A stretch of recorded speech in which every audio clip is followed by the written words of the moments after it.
Step 8 says, we made a list of all persons we had harmed and became willing to make amends to them all. This is the first of the making amends steps. Steps 8 and 9 are all about making amends.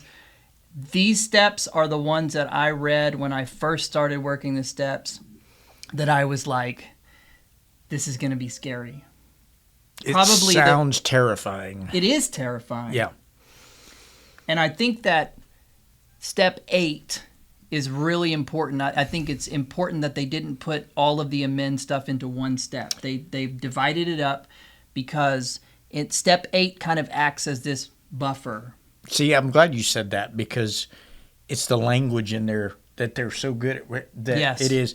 Step 8 is, on its surface, it's a very easy thing. You're just making a list, right? Right. That's the easy part, though. That's the easy part. You're making a list, and I wondered the first time I read it, okay, is this list the people that I hurt that had something to do with my substance that I was taking, or is this a list of people that I've hurt in my entire life? Yeah. Like, and I think it's supposed to be the people you've hurt for your entire life. Yeah. Like all persons. Comprehensive. Yeah. Right? And then the next part is be willing to make amends. Why is that such a big deal, the word willing? I mean, I know it has to do with step 9, but does it have something to do with forgiveness? Does it have to, you know what I mean? I think that a lot of the house cleaning steps that we start in step 4 by making an inventory, we talk about it with another person and to God, and then we start to think about our defects. A lot of this stuff is about making peace with our past. Mm-hmm. Because as we know, addiction is really a disease of isolation. It's isolation from ourselves, from God. It's isolation from our fellows. These steps are about connecting us back into the stream of life in a way. It's about making peace with our past. It's about taking ownership. We stop using a victim mentality. We stop blaming everyone else for our problems. And we become willing to make right any wrongs that we have done. Because that keeps us from getting plugged back in. Right. Connection's everything. This is the baggage that we're carrying around with us, our past. And I used to walk around in the grocery store, and if I would see someone that I had maybe not treated well or screwed over and something, like I don't want to see that person. Yeah. That grocery store becomes an escape room real fast. Like got locked in a meat freezer for 16 hours. Just praying that they're going to finish grocery shopping. But this is about, it also keeps us from like impulsively making amends because we make a list, we work with our sponsor, and we become willing to make amends. My sponsor had me write a letter to everyone on my 8th step. Not even necessarily that I was going to give it to them, but that I would. It was the act of. It was the act of writing it down. How would you make amends with this person if you had the opportunity?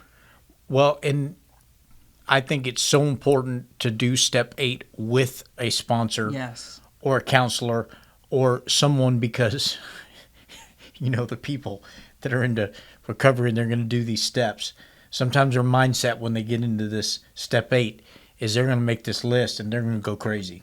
They're going to start calling everybody in their black book or their speed dial, and it can go bad real quick.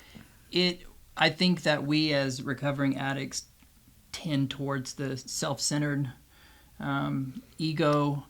If we're just working with ourselves, we can talk ourselves into anything. Yeah. We need to bounce this off of someone else.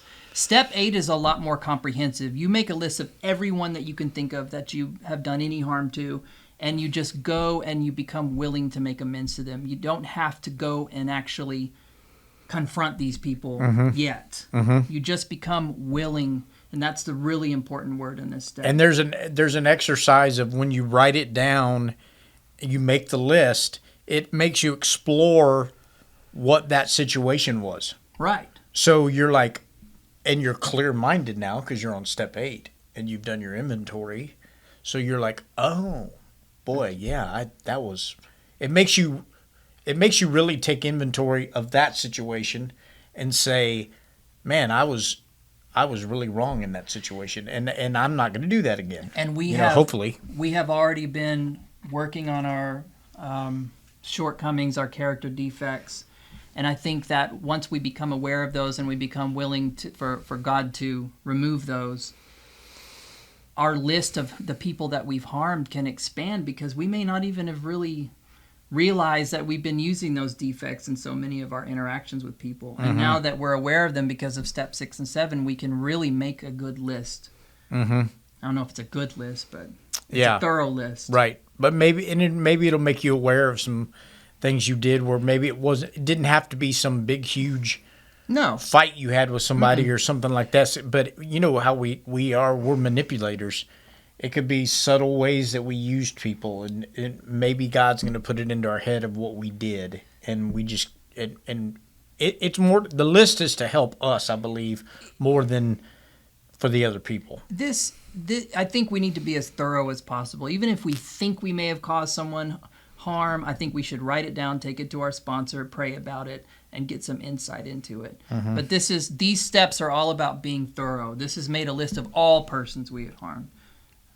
So I think it's about being as thorough as possible, not really worrying about it, but just writing it down if it pops in your head, being willing to make it right if the opportunity comes, and discussing it with a sponsor. Exactly. Good.